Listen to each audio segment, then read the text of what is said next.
Bismillahirrahmanirrahim. Assalamualaikum warahmatullahi wabarakatuh. Perkenalkan, saya Uswatun Hasanah, NIM 22210014, Program Studi Pendidikan Agama Islam. Di sini saya akan membahas materi mengenai adaptasi lingkungan sekolah dalam pendidikan inklusi.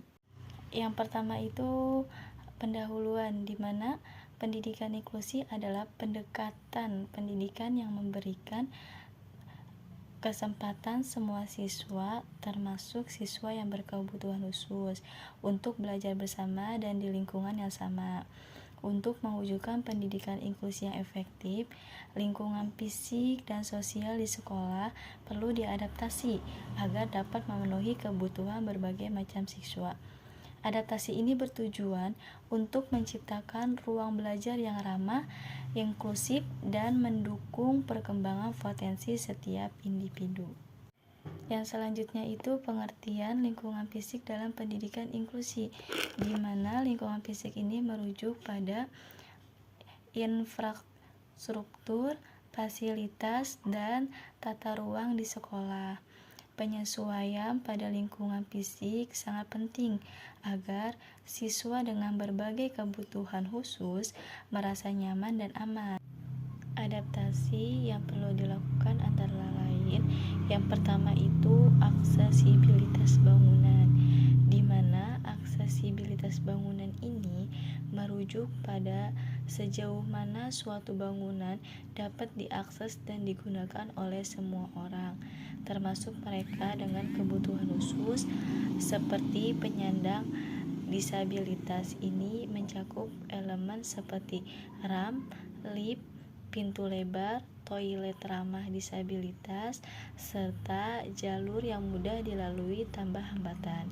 Tujuannya adalah untuk memastikan inklusi dan kenyamanan bagi semua pengguna.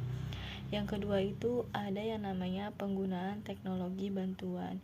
Teknologi bantuan ini mengacu pada alat, pengangkat, atau sistem yang dirancang untuk membantu individu dengan kebutuhan khusus dalam melakukan aktivitas sehari-hari. Contohnya meliputi perangkat lunak membaca layar, alat bantu dengar, kursi roda, atau aplikasi berbasis teknologi yang mendukung komunikasi dan pembelajaran. Yang ketiga, penyesuaian ruang kelas, di mana penyesuaian ruang kelas ini adalah modifikasi atau pengaturan khusus dalam lingkungan belajar untuk memenuhi kebutuhan beragam peserta didik, terutama mereka dengan kebutuhan khusus. Ini bisa meliputi pengaturan tempat duduk, penggunaan alat bantu belajar, pencahayaan yang optimal, aksesibilitas fisik, dan strategi pembelajaran yang inklusif. Yang terakhir itu ada yang namanya keselamatan dan keamanan. Keselamatan dan keamanan merujuk pada langkah-langkah dan fasilitas yang dirancang untuk melindungi penghuni atau pengguna suatu ruang dan risiko atau bahaya. Dalam konteks bangunan atau ruang, ini mencakup adanya sistem evakuasi darurat, alat pemadam kebakaran, petunjuk arah darurat, serta prosedur keselamatan yang memastikan semua orang dapat beraktivitas dengan aman. Yang selanjutnya itu pengertian lingkungan sosial dalam pendidikan inklusi. Selain fisik, lingkungan sosial juga harus mendukung terciptanya pendidikan inklusi. Hal ini mencakup budaya sekolah, hubungan antar siswa, serta interaksi antara guru dan siswa. Adaptasi yang harus dilakukan antara lain, yang pertama itu kebudayaan sekolah yang inklusif. Sekolah harus menanamkan nilai inklusivitas melalui visi, misi, dan programnya. Bisa juga peningkatan kesadaran tentang pentingnya inklusi melalui pelatihan bagi guru, staf, dan siswa. Yang kedua itu ada yang namanya pengelolaan kelas yang inklusif. Guru harus menggunakan metode pengajaran yang beragam, seperti pendekatan pembelajaran diferensiasi untuk memenuhi kebutuhan individu siswa. Bisa juga mendorong kolaborasi antar siswa dengan membentuk kelompok belajar yang heterogen. Yang ketiga, ada yang namanya penguatan hubungan antar siswa, di mana membuat program mentoring di mana siswa tanpa kebutuhan khusus membantu teman-teman mereka yang memiliki kebutuhan khusus. Bisa juga mengorganisasi kegiatan sosial atau ekstrakurikuler yang melibatkan semua siswa secara setara.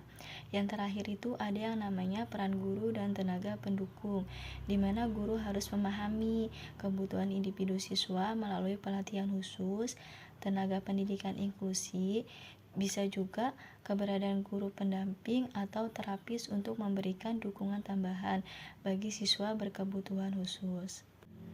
Yang selanjutnya itu kesimpulan. Lingkungan fisik dan sosial di sekolah memainkan peran penting dalam mendukung pendidikan inklusi dengan menciptakan fasilitas yang ramah dan mempromosikan budaya inklusif. Sekolah dapat memastikan bahwa semua siswa memiliki kesempatan yang sama untuk belajar dan berkembang. Implementasi pendidikan inklusif memerlukan komitmen bersama dari semua pihak, mulai dari sekolah, pemerintah, hingga masyarakat. Baik, hanya itu yang dapat saya sampaikan. Kurang lebihnya saya mohon maaf. Wassalamualaikum warahmatullahi wabarakatuh.